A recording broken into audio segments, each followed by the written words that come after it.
नमस्कार मित्रांनो, स्वागत आहे तुमचं आपल्या कृषी अपडेट यूट्यूब चॅनलवरती। राज्यात अवकाळी पावसाचा इशारा हवामान खात्याने दिलाय।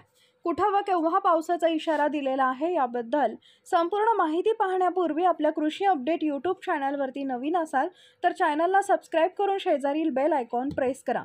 होळी संपल्यानंतर उन्हाळा सुरू होतो असं म्हटलं जातं, पण अलीकडे त्याही आधीपासूनच उन्हाचे चटके बसण्यास सुरुवात होते।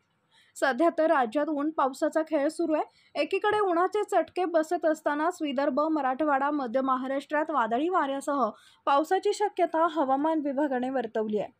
हवामान विभागाने अहमदनगर, सातारा, सोलापूर, औरंगाबाद, बीड, नांदेड, लातूर, उस्मानाबाद, अमरावती, भंडारा, चंद्रपूर, गडचिरोली, गोंदिया, नागपूर, वर्धा आणि यवतमाळ या जिल्ह्यात वादळी वाऱ्यासह पावसाचा इशारा दिलाय। यामुळे या जिल्ह्यांना हवामान विभागाने सतर्कतेचा इशारा दिलाय। काही जिल्ह्यात उष्णतेची लाट कायम आहे।